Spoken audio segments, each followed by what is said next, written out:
नमस्कार दोस्तों, मैं हूँ गोविंद और आप सुन रहे हैं हॉरर कहानी, वो भी मेरी ज़ुबानी।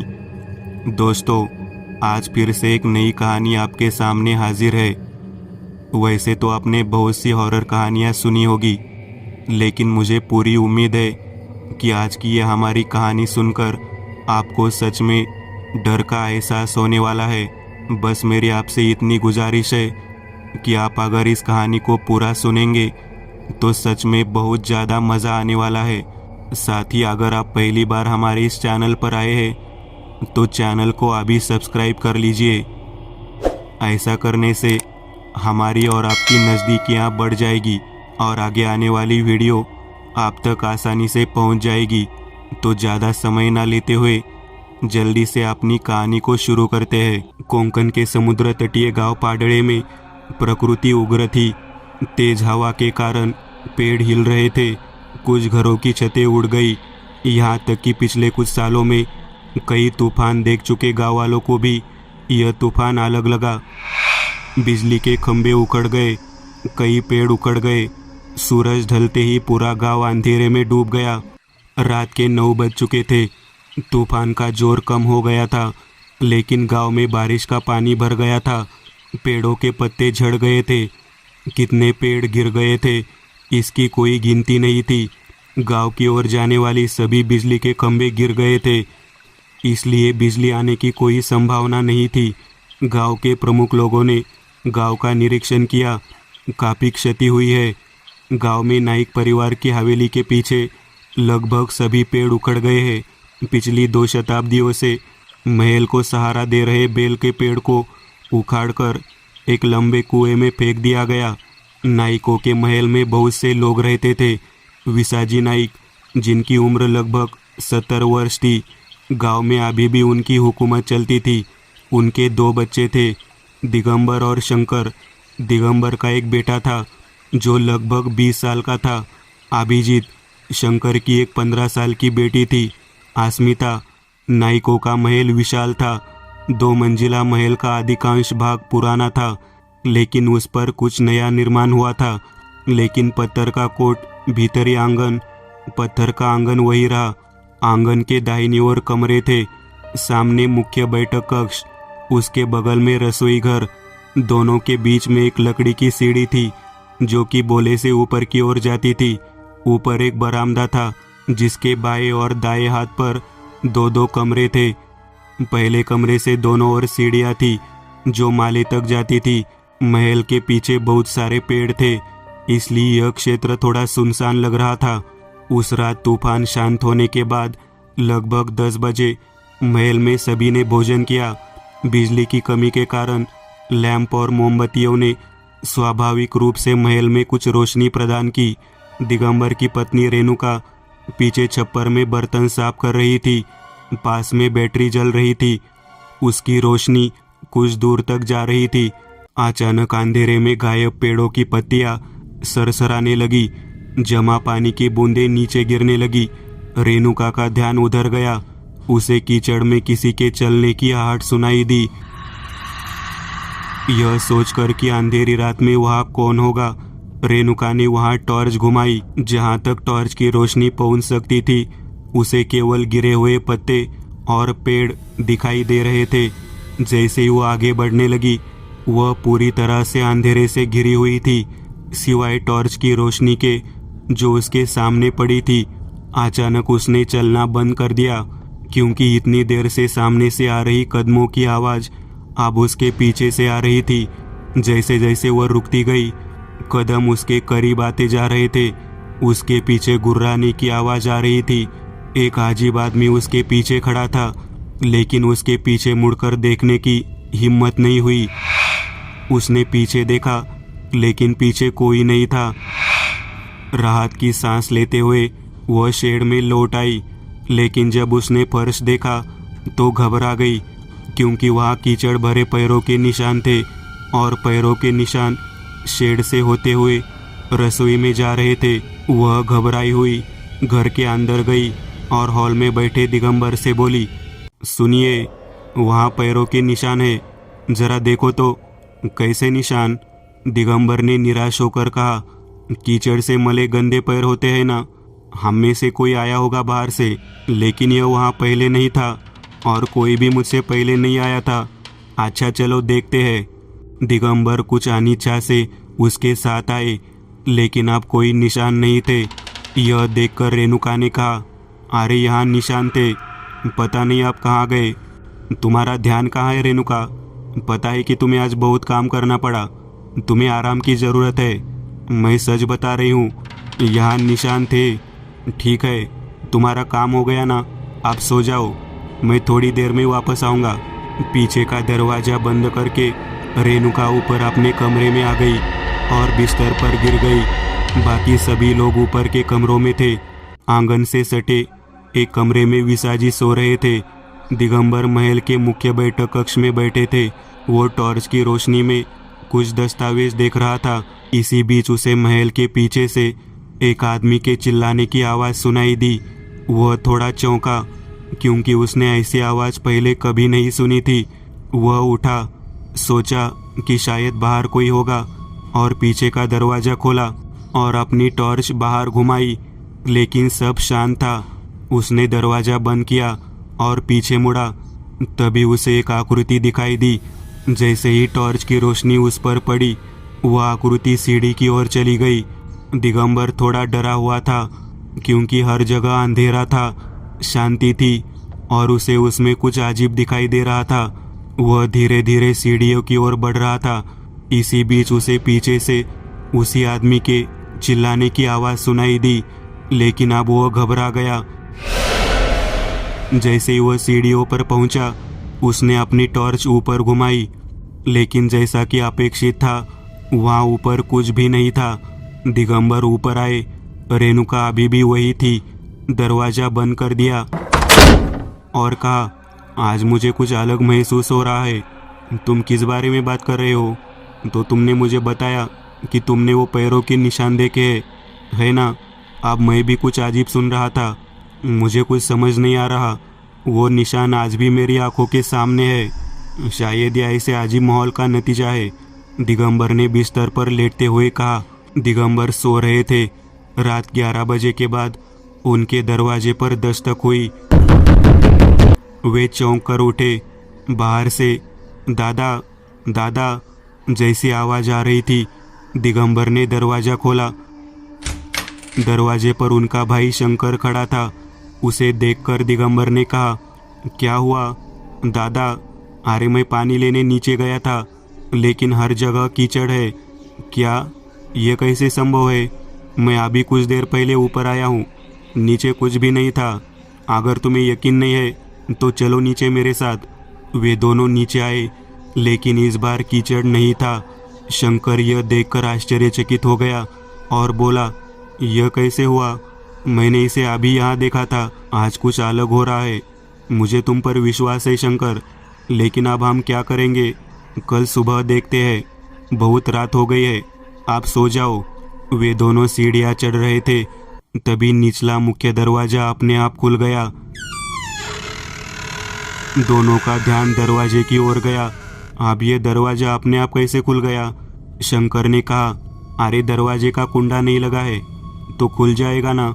शंकर नीचे आया, उसने दरवाज़ा बंद कर दिया और वे दोनों ऊपर आ गए। उनके ऊपर आने के बाद कुंडा अपने आप सरक गया और दरवाज़ा फिर से खुल गया। दरवाजे से एक छाया निकली और उस ओर मुड़ गई जहाँ विसाजी सो रहे थे। विसाजी सो रहे थे, उनके पास एक छोटा सा मिट्टी का दीपक जल रहा था। अचानक एक आदमी के चिल्लाने की आवाज़ से उनकी नींद खुल गई। आवाज़ दूर थी, लेकिन साफ थी। विसाजी ने उठकर दरवाज़ा खोला। हर तरफ अंधेरा था। तूफान आने और चले जाने के बाद बिल्कुल भी हवा नहीं थी, इसलिए एकदम सन्नाटा था। ऐसे सन्नाटे में उसी आदमी की आवाज़ से एक चीख उनके कानों में पड़ी। उनका ध्यान लिविंग रूम के दरवाजे पर गया। वह खुला था। इतनी रात में दरवाज़ा खुला देखकर वे आश्चर्यचकित रह गए। उन्होंने दिगंबर को कॉल करने के लिए फ़ोन उठाया, लेकिन कोई नेटवर्क नहीं था, इसलिए वे टॉर्च लेकर लिविंग रूम में आए। जैसे ही वे ऊपर जा रहे थे, उन्हें रसोई में कुछ हिलता हुआ दिखाई दिया। वहाँ टॉर्च घुमाकर उन्होंने देखा कि पास के खलिहान के दरवाजे से एक आकृति गायब हो रही है। वे डरे हुए वहाँ गए। इतने में उधर से उसी आदमी के रोने की आवाज़ आने लगी तो विसाजी चौंक गए और पीछे हट गए। जब आवाज़ आनी बंद हो गई तो उन्होंने डर कर खलिहान का दरवाज़ा खोल दिया। अंदर सामान के अलावा कुछ नहीं था।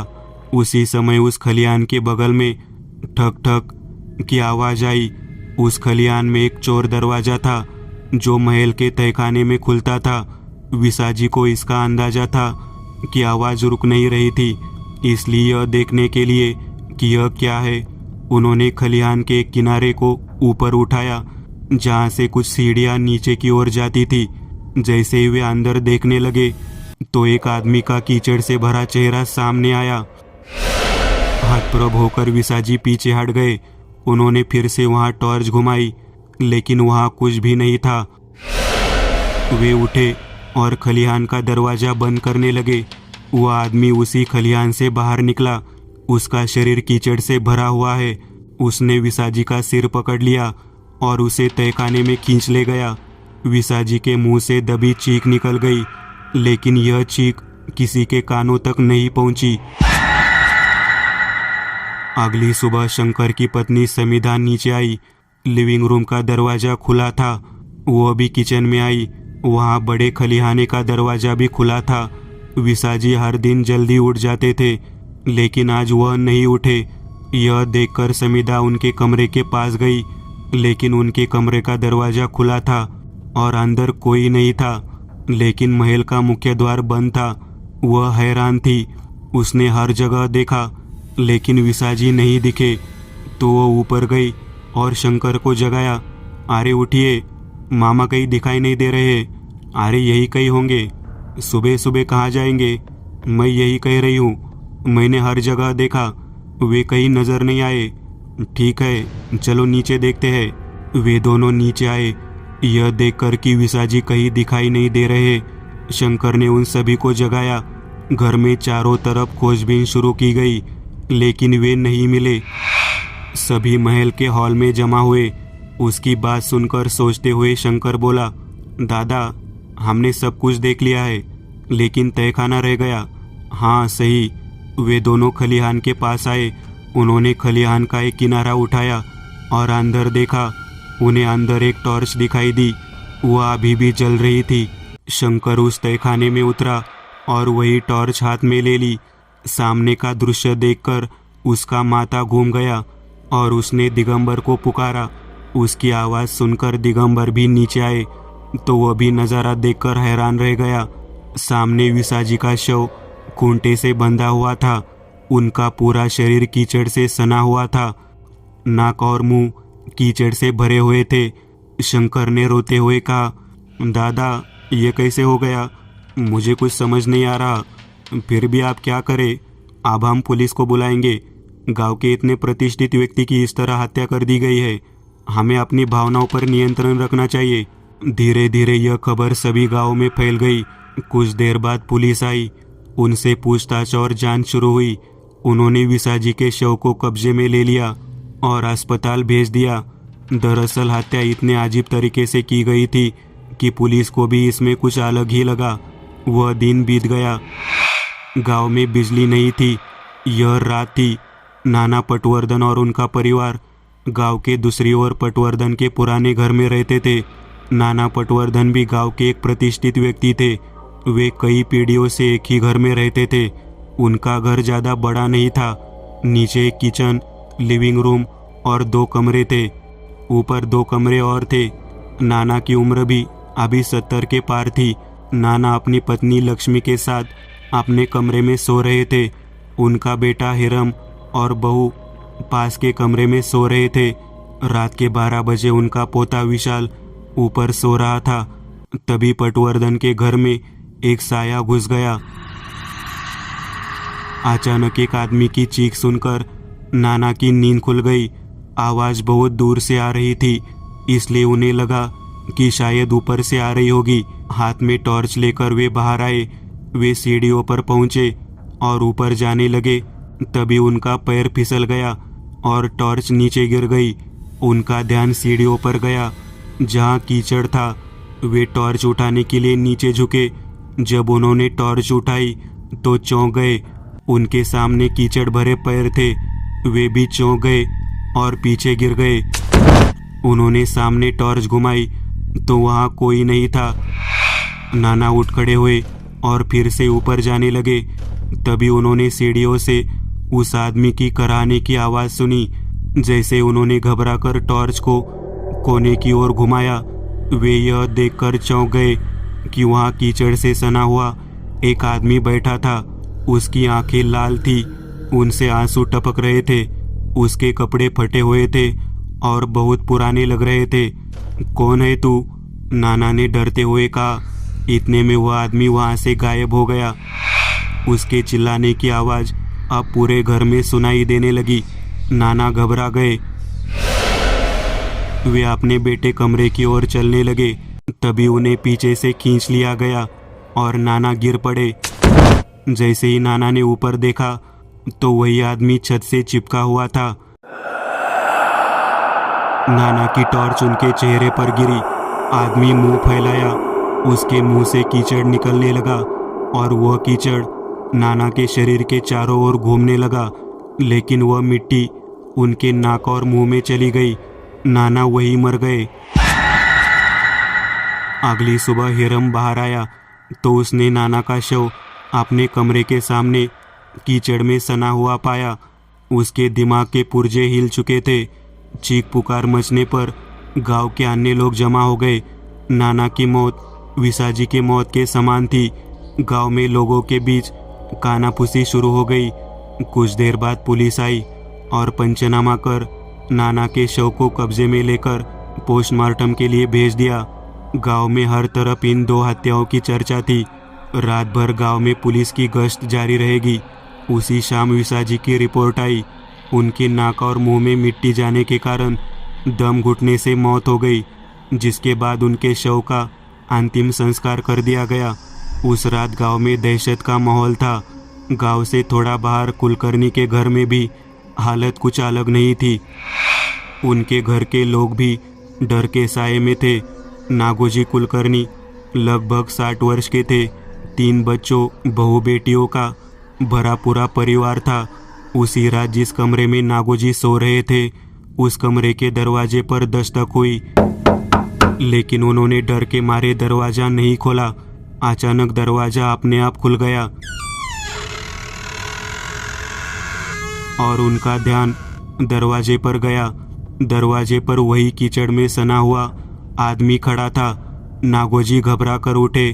वही आदमी नागोजी के बिस्तर पर खड़ा था और चेहरे पर मुस्कान लिए नागोजी की ओर देख रहा था। अगले ही पल उसका पैर नागोजी के पेट पर पड़ा और उसके आसपास मिट्टी जमा होने लगी और नागोजी की मृत्यु हो गई। अगले दिन जब यह खबर गांव में फैली तो गांव में हड़कंप मच गया। गांव के लोग ग्राम पंचायत के सामने बैठक कर रहे थे। सरपंच ने कहा, यह मामला कुछ अलग है। गांव में पुलिस है, लेकिन हत्या हो गई है। हमें भी ऐसा ही लगता है। आबा की हत्या साधारण नहीं है, इसके पीछे कोई बुरी ताकत है। दिगंबर ने कहा, लेकिन फिर आप क्या करें? अगर ऐसा ही चलता रहा तो हर दिन एक व्यक्ति की मौत हो जाएगी।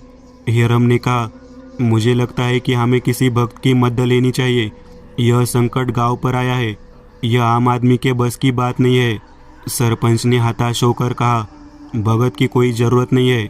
सरपंच, एक सज्जन है जिन्हें मैं जानता हूँ, वे पुणे में है। चलो उन्हें बुला लेते हैं, क्योंकि हमारे भक्त यहाँ अब केवल पैसे ऐंठने के लिए काम कर रहे हैं। हिरम ने कहा, कौन है वे? उनका नाम एकदंत है। यदि आप अनुमति दे तो मैं उन्हें फ़ोन करता हूँ। क्या तुझे लगता है कि वे हमारी मदद करेंगे? सरपंच ने संदेह से पूछा। हाँ, बिल्कुल करेंगे। मैंने उनके बारे में बहुत सी बातें सुनी है। जब मैं पुणे वापस आया था तो एक दोस्त ने उनसे मेरा परिचय कराया था। हिरम ने कुछ उत्साह के साथ कहा, तो फिर उनसे पूछो, क्योंकि आज की रात महत्वपूर्ण है। हिरम ने एकदंत को फ़ोन किया। एकदंत उस दिन बंगले में थे। हिरम ने संक्षेप में एकदंत को बताया कि क्या हुआ था। शाम तक एकदंत गांव में आने वाले थे। सरपंच ने कहा, चलो शाम को फिर यही मिलेंगे जब एकदंत आएंगे। वह दिन किसी तरह बीता। एकदंत और उसका साथी केशव पूरी तैयारी के साथ गांव आए। लगभग शाम के 5 बज रहे थे। एकदंत सबसे पहले हीरम के घर गए। वहाँ थोड़ा खाना खाने के बाद वे हीरम और केशव के साथ ग्राम पंचायत कार्यालय आए। वहाँ दिगंबर, नागोजी का बेटा माधव, सरपंच पहले ही आ चुके थे। एकदंत ने कहा, दिगंबर, यह सब तुम्हारे घर से ही शुरू हुआ था ना? मुझे विस्तार से बताओ कि उस रात क्या हुआ था। दिगंबर ने एकदंत को सब कुछ बताया। खैर, पटवर्धन और नागोजी के साथ भी ऐसा ही हुआ था, है ना? एकदंत ने हीरम की ओर देखते हुए पूछा। हाँ एकदंत, मतलब रात को हमें कुछ समझ नहीं आया, सुबह उठे तो ऐसा हुआ, हीरम ने कहा। एकदंत ने सोचते हुए कहा, इस सब में कुछ तो गड़बड़ है। यह सब अब अचानक क्यों होना है? हम भी यही सोच रहे हैं। और इसके अलावा हर घर के मुखिया की हत्या की जा रही है। जिस तरह से हत्या हुई है वह निश्चित रूप से सरल नहीं है। हाँ एकदंत, क्योंकि उस रात हमें बहुत अजीब अनुभव हुआ, जैसे उस दिन हमारे घर में कोई और घूम रहा था, दिगंबर ने कहा। एकदंत ने सोचते हुए कहा, मैं तो यही सोच रहा हूँ, इन लोगों को क्यों मारा गया? इसके अलावा सवाल भी वही है, क्या और भी हत्याएं हो सकती है? सरपंच ने पूछा।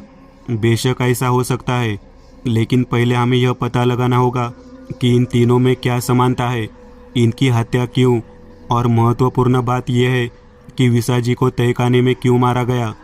तो आप क्या करना है, आप एक काम करें और पता लगाए कि घर में सरपंच, पटवर्धन, कुलकर्णी। सरपंच, आप एक काम करें और पता लगाए कि घर में पटवर्धन, कुलकर्णी और नाइक के बीच क्या संबंध थे। इसका मतलब है कि वे सभी किसी न किसी समय एक साथ होंगे। शायद इसकी जड़ें अतीत में है। ढूंढो, यह तुम्हें तुम्हारे गांव के अखबारों में मिल जाएगा, है ना? एकदंत ने पूछा। हाँ एकदंत, मैं निश्चित रूप से इसकी तलाश करूँगा। अच्छा दिगंबर, चलो आप तुम्हारे घर चलते हैं, मुझे तुम्हारा घर देखना है। एकदंत और केशव दिगंबर के साथ उसके घर आए और एकदंत घर को ठीक से देख रहे थे। वे घर को देखते हुए पीछे आए। पीछे बहुत सारे पेड़ थे। उसे देखकर एकदंत ने कहा, क्या उस दिन तूफान में ये पेड़ नहीं गिरे थे? हाँ हाँ, और ये उस तूफान की रात को हुआ था, दिगंबर ने कहा। तो उस दिन जरूर कुछ ऐसा हुआ होगा जिसने उस बुरी शक्ति को मुक्त कर दिया। अब आगे क्या? आप पटवर्धन और कुलकर्णी के घर चलते हैं और देखते हैं कि क्या हम कोई और जानकारी मिलती है। एकदंत सबसे पहले पटवर्धन के घर गए, लेकिन वहाँ भी उन्हें कुछ खास महसूस नहीं हुआ। कुलकर्णी के घर पर भी उन्हें कुछ महसूस नहीं हुआ। दिगंबर, यह सब आपके ही घर में शुरू हुआ है और मुझे यकीन है कि हम इसकी जड़ें आपके ही घर में पाएंगे। रात के 9 बजे थे। एकदंत ग्राम पंचायत कार्यालय में आए। वहाँ सरपंच उनका इंतजार कर रहे थे। एकदंत को देखकर सरपंच उत्साहित होकर बोले, एकदंत, बहुत पुराने दस्तावेजों में इन तीनों परिवारों के लोगों से जुड़ी कुछ अहम जानकारियां हाथ लगी है। कैसी जानकारी? एकदंत ने पूछा। लगभग 200 साल पहले पटवर्धन, कुलकर्णी और जादव गोट सभा के प्रमुख थे और नाइक और शिंदे जगह के मामले का फैसला करने के लिए उनके पास आए थे। उस समय शिंदे किसी कारण से उपस्थित नहीं हो सके, इसलिए गोट सभा ने नाइक के पक्ष में सीट का फैसला किया। दिगंबर ने कहा, मुझे समझ नहीं आया। एकदंत ने कहा, मैं तुम्हें बताता हूँ। अब दिगंबर कैसा है, हमारे पास अदालत वगैरह है, परंतु पुराने समय में गोट सभा न्यायालय के रूप में कार्य करती थी। लेकिन अब चूंकि अदालत गवाहों के साक्ष्य पर काम करती है, पुराने दिनों में यह किसी के बयान को सच साबित करने के लिए दिव्य का एक तरीका था। गोट सभा दैवीकरण प्रक्रिया का सबसे बड़ा हिस्सा था। वादी और प्रतिवादियों को गोट सभा के समक्ष अपने तर्क प्रस्तुत करने थे। लेकिन दिव्य क्या है? दिव्य का अर्थ है ईश्वर की गवाही से किया गया न्याय। उन दिनों न्याय प्रक्रिया में चीजें ईश्वर की शपथ पर आधारित थी। उस समय के लोग धर्मनिष्ठ और ईश्वर से डरने वाले थे। बहुत सी चीजें ईश्वर की गवाही देकर ही मानी जाती थी।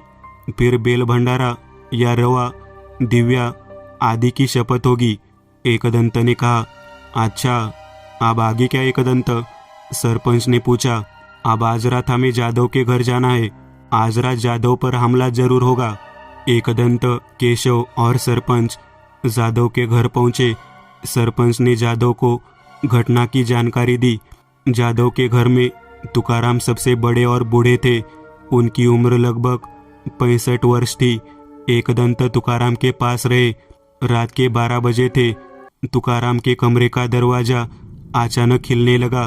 दरवाजे पर दस्तक होने लगी, लेकिन एकदंत ने दरवाजा नहीं खोला। तुकाराम भी जाग रहे थे। अचानक दरवाजा अपने आप खुल गया। वही कीचड़ में सना हुआ आदमी खड़ा था। एकदंत उस आदमी और तुकाराम के बीच में थे। वह आदमी आगे आने लगा। तुकाराम उसे देखकर चौंक गए। कौन है तू? एकदंत ने भर्रारी आवाज में पूछा। तू बीच में मत आ, खामखा मारा जाएगा। आदमी ने गुस्से से कहा। एकदंत ने कहा, अब तक तुमने जो किया वह बहुत हो गया। अब मैं तुम्हें और लोगों को मारने नहीं दूंगा। वह आदमी अचानक गायब हो गया। कमरे के पीछे से कराहने की आवाज आने लगी। एकदंत ने पीछे मुड़कर देखा तो आदमी उसके पीछे दीवार के कोने में खड़ा था। एकदंत ने उसे गंदगी और कीचड़ से भरा हुआ देखा। उसकी आंखों में आग थी। वह तुकाराम की ओर आया। उसके मुंह से कीचड़ निकला और तुकाराम की ओर जाने लगा, लेकिन कीचड़ तुकाराम तक नहीं पहुंचा। इसी बीच वह मिट्टी गायब हो गई। एकदंत को अंदाजा था कि कुछ होगा, इसलिए उन्होंने तुकाराम के बिस्तर के चारों ओर एक जल क्षेत्र तैयार किया। उस आदमी ने देखा कि कुछ और हो रहा है और गायब हो गया। अगली सुबह एकदंत और केशव दिगंबर के घर आए। उन्होंने दिगंबर को सारी बात बताई और कहा, मैं वो कुंटी देखना चाहता हूँ जहाँ विसाजी का शव फंसा हुआ था। एकदंत दिगंबर को लेकर उस तहखाने में आए। एकदंत ने कहा, केशव, पिशाचवेद दिखाओ। इस कुंटी का इससे कुछ लेना देना होगा, क्योंकि अन्य तीनों पर तो उस शक्ति ने सीधा हमला किया था, लेकिन केवल विसाजी को तहखाने में लाया गया और इसी कुंटी पर लटकाकर मार दिया गया। मैं इस कुंटी का अतीत देखना चाहता हूँ। एकदंत किसी भी वस्तु की सहायता से अपने अतीत को देख सकते थे। पिशाचवेद से प्राप्त एक सिद्धि। एकदंत ने कुंटी के अतीत को देखा और जो कुछ हुआ था उसे बहुत कुछ समझ लिया। एकदंत ने कहा, मेरा अनुमान सही है। बुरी शक्ति शिंदे परिवार देवदत्त शिंदे की है। एकदंत, वास्तव में क्या हुआ? दिगंबर ने पूछा। मैं तुम्हें बाद में बताऊंगा। अभी खुदाई करने वाले 2 लोगों को तुरंत बुलाओ। उन्होंने एक स्वर में, लगभग आदेशात्मक स्वर में कहा। कुछ देर बाद सभी सरपंच, खुदाई करने वाले लोग दिगंबर के घर आए। उसके घर के पीछे जहाँ पेड़ पड़े थे, एकदंत आए और बोले, वो बेल का पेड़ क्या यही था? दिगंबर, हाँ, वह वहाँ से थोड़ा आगे था। वहाँ खुदाई शुरू करो। देखो क्या तुम्हें कोई लोहे का बक्सा मिल सकता है। एकदंत ने उन लोगों से कहा। खुदाई शुरू हुई। करीब 1 फीट खुदाई के बाद करीब 6 फीट का लोहे का बक्सा मिला। उन लोगों ने बक्सा उठाकर बाहर रख दिया। केशव, अपनी कार से यज्ञ कुंड निकालो। अब हमें यही होम करना है। एकदंत ने केशव की ओर देखकर कहा, यह कैसा बक्सा है एकदंत? ठीक है सरपंच, लेकिन पहले इन लोगों को लकड़ी इकट्ठा करने के लिए कहो। हमें यहाँ बहुत सारी लकड़ियों की आवश्यकता होगी। केशव ने यज्ञ की तैयारी की। एक तरफ ढेर सारी लकड़ियों का ढेर लगा दिया। इस बॉक्स को खोलने के बाद कुछ भी हो सकता है, सभी सावधान रहे। एकदंत ने बक्सा खोला। बक्सा मिट्टी से भरा हुआ था। आदमियों ने बक्से से मिट्टी हटाई। जैसे कि उम्मीद थी, उन्हें उसमें हड्डियां मिली, लेकिन जल्द ही माहौल बदलने लगा। अंधेरा घना हो गया। पेड़ हिलने लगे, हवा चलने लगी। ये क्या हो रहा है एकदंत? सरपंच ने अपनी आंखों पर हाथ रखकर पूछा। वह आ गया है, एकदंत ने कहा। अचानक गिरे हुए पेड़ एकदंत के शरीर पर गिरने लगे। एकदंत खुद को बचाने की कोशिश कर रहे थे, लेकिन फिर भी कुछ शाखाएं सभी को लग रही थी, केशव ने उसमें अग्नि जलाई कि और कपूर ने ऐसी वायु में भी अग्नि प्रज्वलित कर दी। एकदंत यज्ञ के सामने बैठ गए और जप करने लगे। एक शाखा उड़कर यज्ञ में गिरने ही वाली थी। केशव ने उस शाखा को एक और धकेल दिया। एकदंत का मंत्र जारी रहा। उसका प्रभाव वातावरण में हुआ। जो अनिष्ट आया था वह दूर हो गया। एकदंत के सामने पिशाच वेद के मंत्रों से बंधी देवदत्त की आत्मा खड़ी थी। मुझे पता है तुम्हारे साथ बहुत कुछ हुआ है, लेकिन जिन लोगों ने ऐसा किया था वे चले गए हैं। तुम पहले ही 3 लोगों को मार चुके हो, इसलिए अब आज़ाद हो जाओ। मैं तुम्हारी हड्डियों में आग लगा रहा हूँ। चूंकि देवदत्त बंधा हुआ था इसलिए वह कुछ नहीं कर सका। एकदंत ने उन हड्डियों को लकड़ी पर रखकर आग लगा दी। कुछ मंत्रों का जाप करने के बाद देवदत्त स्वयं ही गायब हो गया। अब खतरा टल गया है, देवदत्त आज़ाद है, एकदंत ने कहा। केशव ने सारा सामान वापस कार में रख लिया। उस शाम सरपंच और अन्य सभी लोग नाइक के महल में जमा हुए। किसी को समझ नहीं आया कि ऐसी कौन सी चीज़ है, इसलिए हर कोई इसके बारे में जानने को उत्सुक था। सरपंच ने कहा, आप बताओ एकदंत, वास्तव में क्या हुआ था? घोड़सभा ने शिंदे और नाइक को दिव्य बनाने के लिए कहा था, क्योंकि शिंदे उस महल पर अधिकार का दावा कर रहे थे जो अब नाइक का है।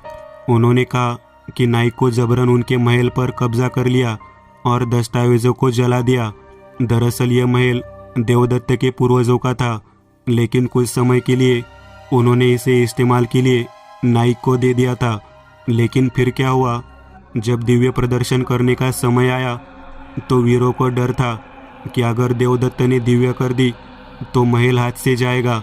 इसलिए एक दिन पहले उन्होंने देवदत्त को पकड़ लिया और उसे महल के तहखाने में एक खूंटे से बांध दिया, ताकि अगले दिन देवदत्त घोड़सभा के सामने उपस्थित न हो सके। घोड़सभा ने 2 दिन और इंतज़ार किया और नाइक के पक्ष में फैसला दे दिया। इसके बाद नाइक ने देवदत्त के हाथ पैर बांधकर उसे बक्से में बंद कर दिया और बक्से को मिट्टी से भर दिया। तो देवदत्त की मृत्यु उस बक्से में हो गई।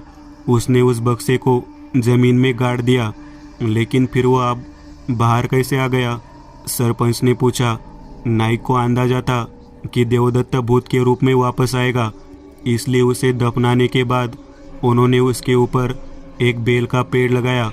बेल का पेड़ बहुत पवित्र था, अतः देवदत्त की आत्मा वही कैद होकर रह गई।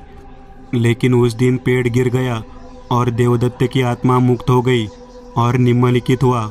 क्या वो घोड़सभा से नाराज नहीं थे, क्योंकि घोड़सभा ने उनका इंतज़ार किए बिना उनके खिलाफ फैसला किया?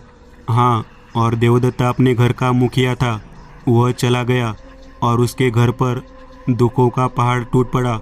वह दूसरों को भी यही एहसास दिलाना चाहता था, इसलिए उसने केवल नाइक के परिवार के प्रमुखों और घोड़सभा के अन्य सदस्यों पर ध्यान केंद्रित किया।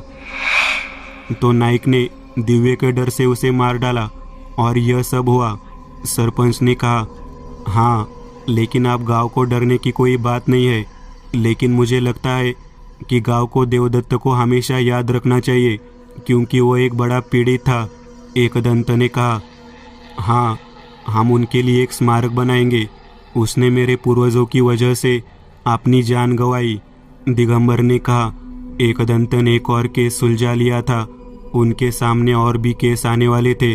उस दिशा में उनकी यात्रा जारी है। दोस्तों, आज के लिए बस इतना ही। अगर आपको यह कहानी अच्छी लगी हो तो लाइक कीजिएगा। आप में से कई लोग बिना लाइक किए भाग जाते हैं।